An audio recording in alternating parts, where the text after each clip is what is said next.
Thank you very much, and it's an honor to be with you and a pleasure to join you. I'm going to talk very briefly, interlinking three concepts, and I'm going to start by talking a little bit about psychology, my own discipline.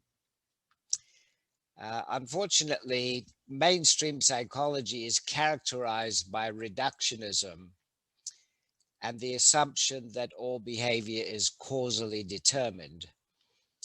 And as we would expect, these assumptions have followed much of the research on radicalization, extremism, terrorism. So, unfortunately, most psychologists studying these topics have been influenced by the reductionism and the causal model. So, our first challenge is to really go beyond this. Instead of studying and looking at from cells in the brain to society, what I want to do is turn this around and look at society to cells. So the power of context is my first point. And uh, the staircase metaphor, the staircase to terrorism, was really developed to highlight the power of context as the context moves individuals up the staircase, as some of them reach the highest level and commit acts of terrorism.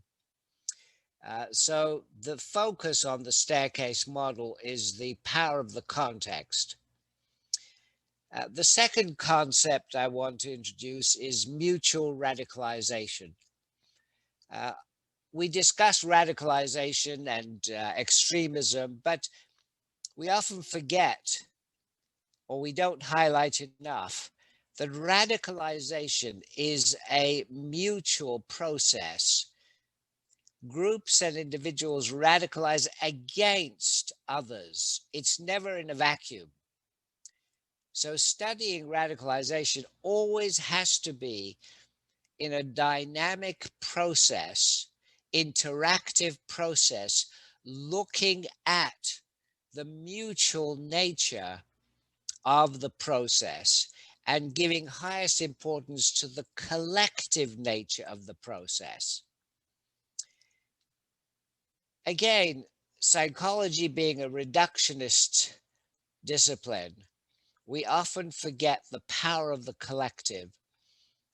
Let me give you a simple example.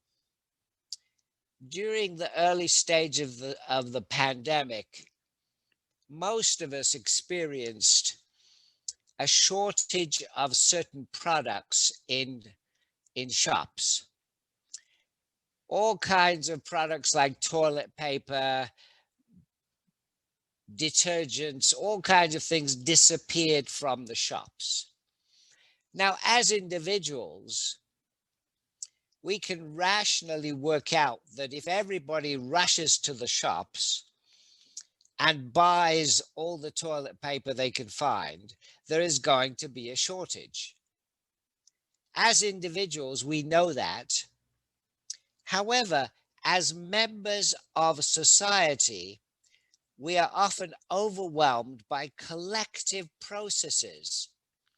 And these collective processes are so powerful that even though we know we are doing the wrong thing, we continue to behave incorrectly. So, what I'm pointing to is collective processes that drive individual behavior and often overpower our rational cognitions. And this is integral to mutual radicalization.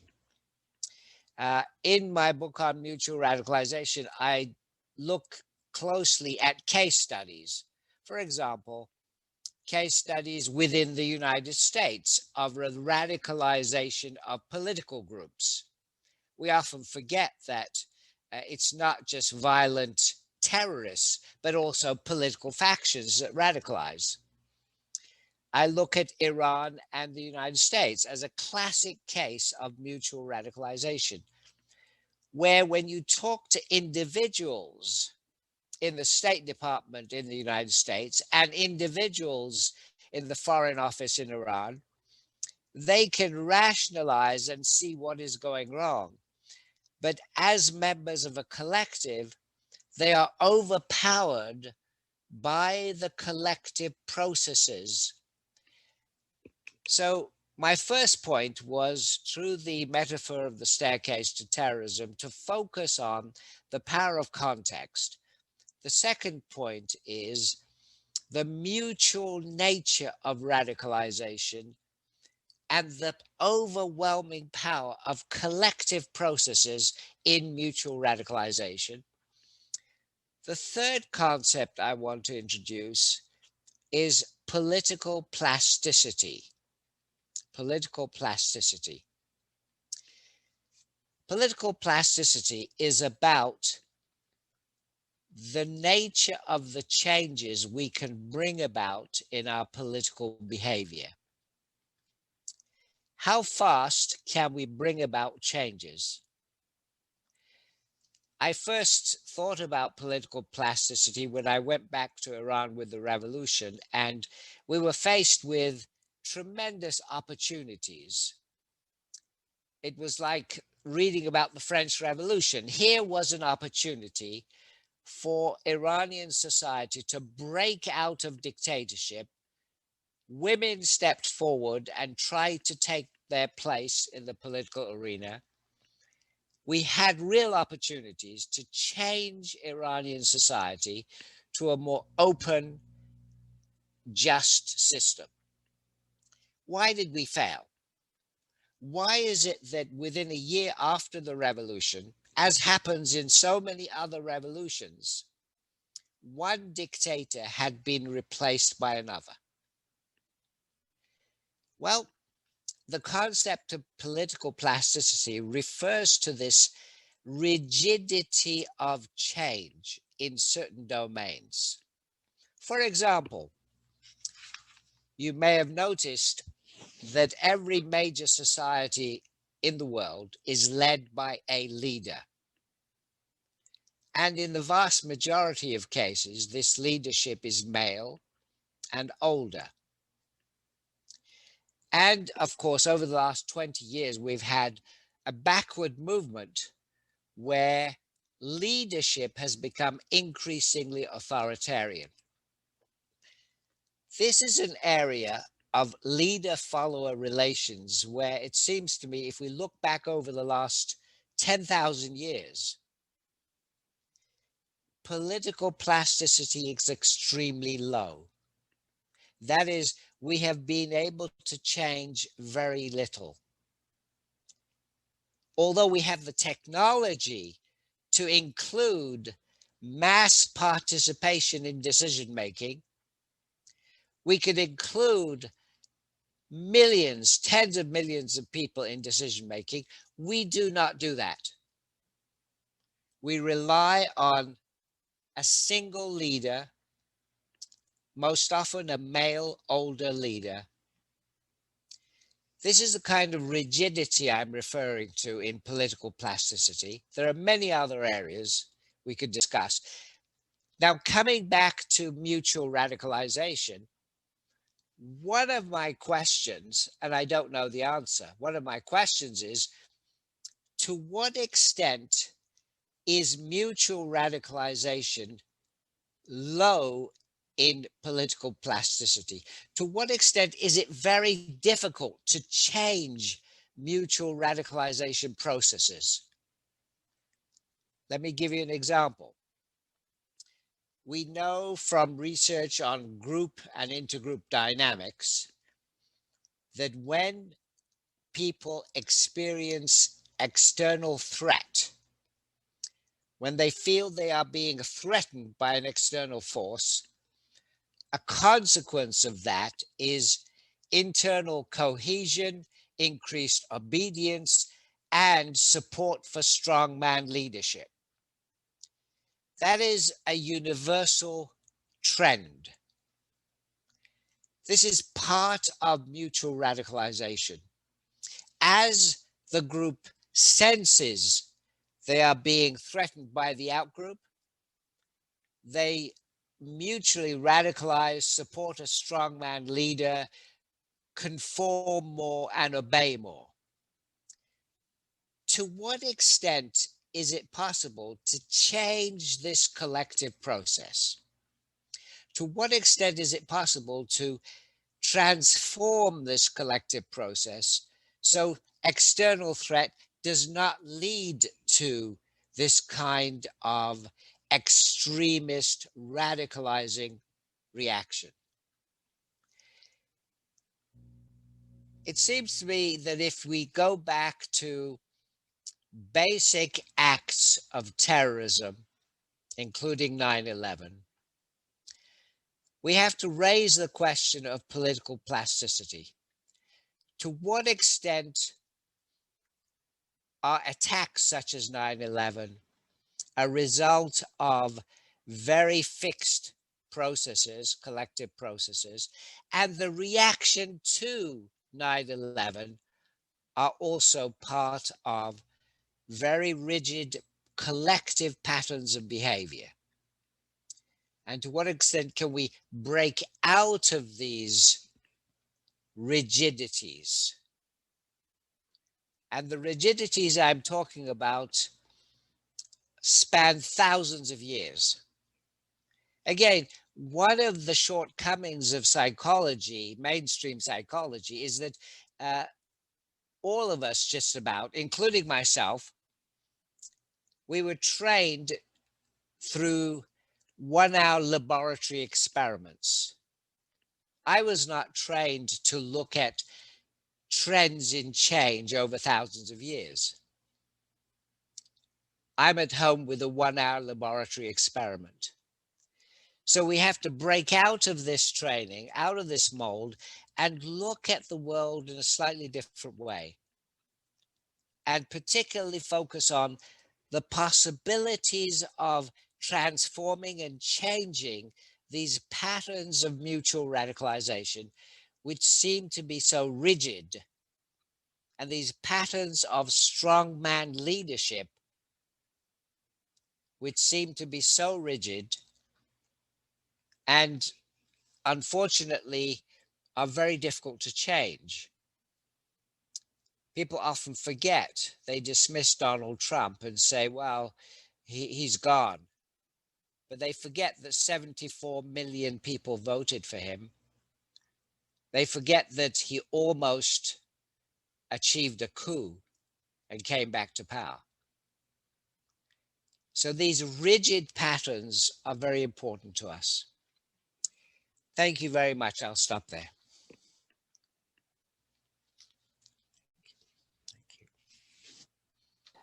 Thank you very much, Professor Moghaddam, for your very nice presentation.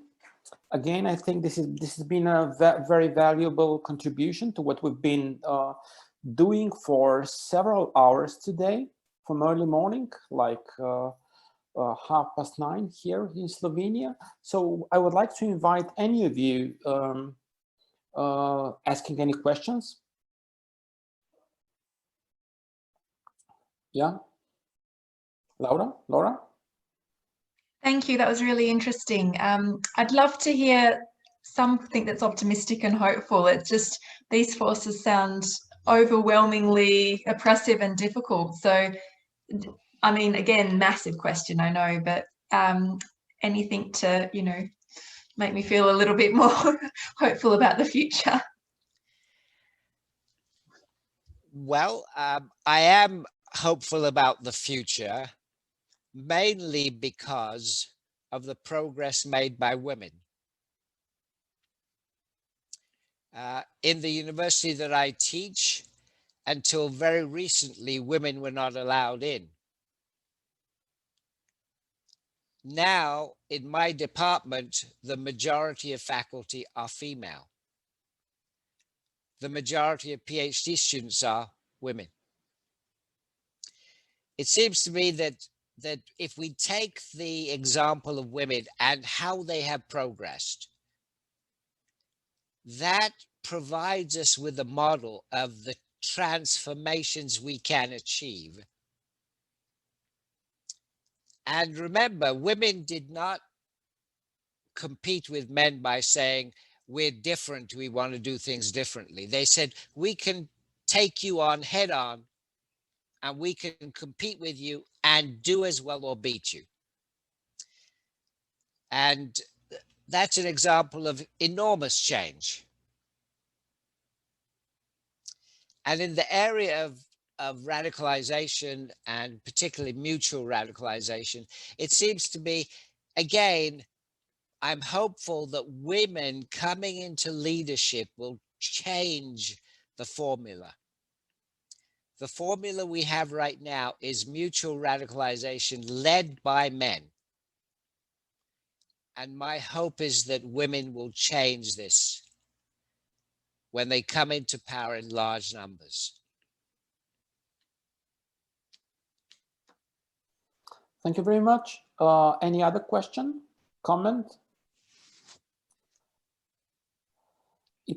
This is a sign also of more or less being exhausted, everybody, like 7 hours in a row. But I think Mitya, sorry, I think Mr. Bufalski has a question or a comment. Sorry, I didn't. Yeah, sorry, Vittorio. Yes, yeah. Since this is the last paper, I just wonder whether the questions can actually go beyond the last speaker. Because what was interesting about this workshop is that it was interdisciplinary. So there was a philosophical component, and then there was obviously a strong component from education background. And one of the themes that I thought was kind of recurring is this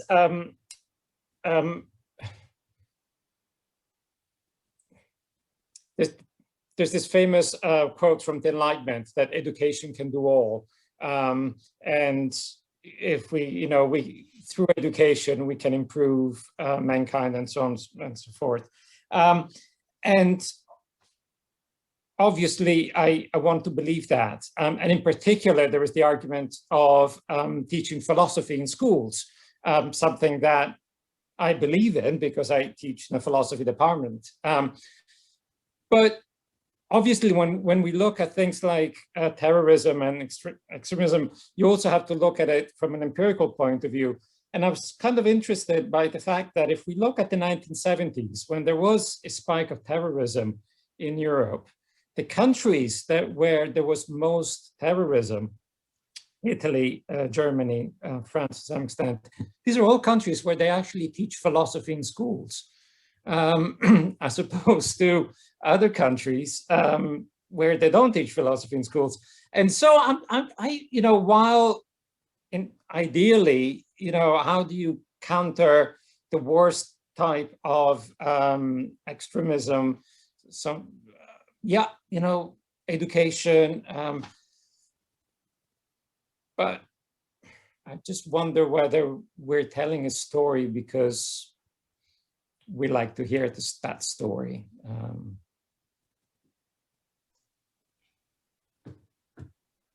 I think you've hit the nail on the head. The fact that this is an interdisciplinary and multidisciplinary event is so significant because there are answers across the different sectors of knowledge and wisdom in society. And no one person or one discipline or approach has all of the answers. And just a tiny bit in defense of philosophy in schools, because I have to. I think that the way that philosophy is taught in some of the European countries is a little bit more like the history of ideas. It's not necessarily the practicing of this critical thinking, learning to compromise, respecting different arguments and engaging with them, and that kind of thing. So I still don't think that can solve all of the problems. I think there's got to be an attention paid to structural and institutional power inequality, as Professor Moghaddam has said as well here. But I think that, when we're considering what we can do at the individual level, that's one component of the answer. And I guess you're right, we here probably do endorse that view, considering that we're all educators. Yeah. Yes, go ahead. Rita, please. You're muted. Sorry. I think Christine was first, actually. Do you want to go first or? Go ahead. I hear go ahead. I lip read, go ahead. Well, I just, on the point of philosophy in schools, my limited experience is this is optional in Germany. It was usually there for those people who didn't want to do a religion because they didn't have a religion. So it's not, you know, so what I'm trying to say is that any concerns or questions of morality, by and large, are still covered as part of religious studies, not a more secular morality, which I think is a shame, you know, and should change there as well as here. One other point I wanted to make is that although I myself was saying earlier that I think, you know, we as educators can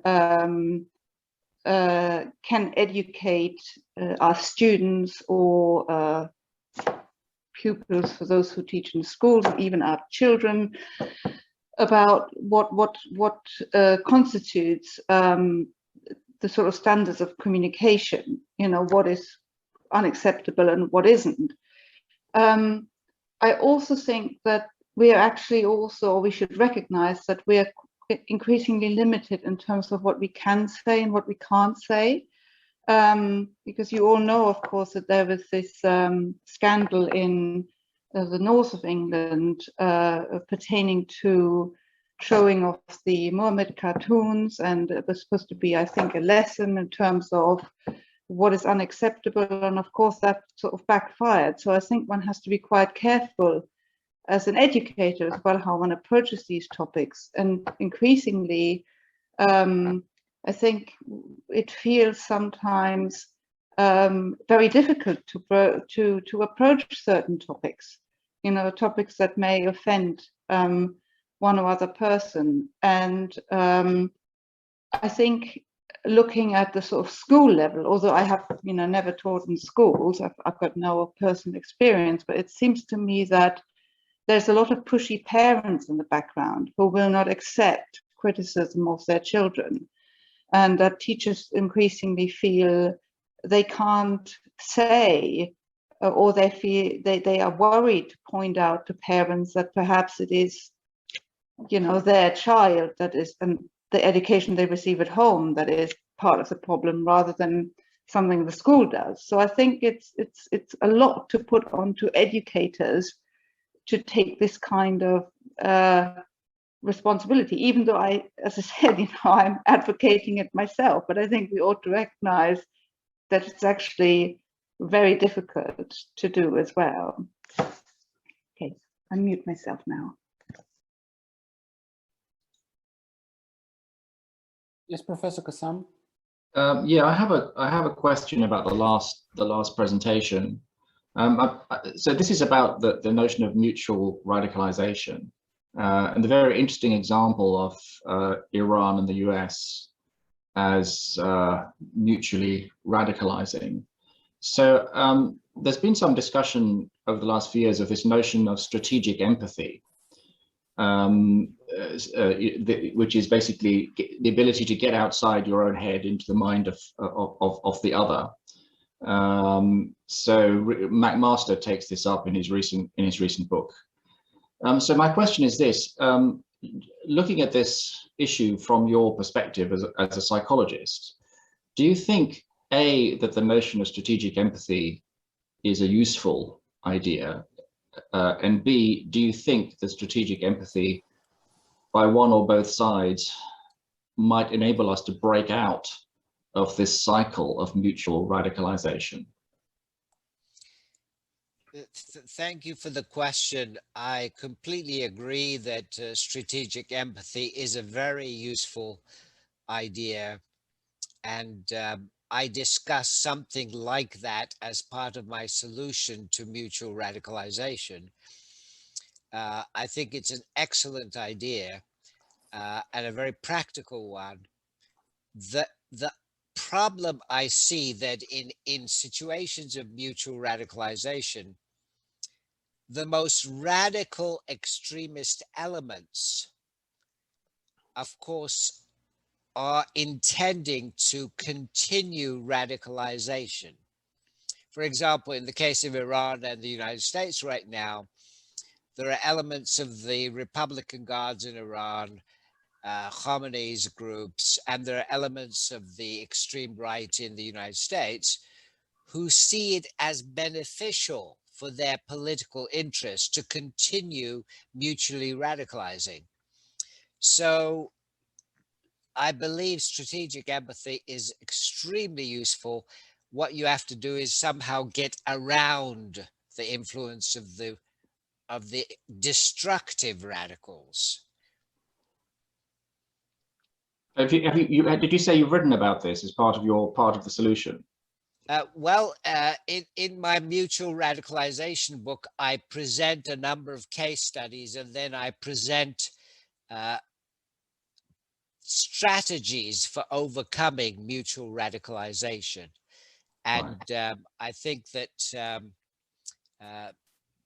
that there are already very good ideas out there as to how to de-radicalize. However, in practice, my experience is that in practice, we often overlook the destructive power of the radical groups who thrive on mutual radicalization. There are factions within Iran and the United States who want this conflict to continue, who thrive in this, unfortunately, as is the case with Palestine and Israel. So one of the strategies we have to adopt is to really identify very early on in the process, who is it that is benefiting from this mutual radicalization and continued conflict? Thank you.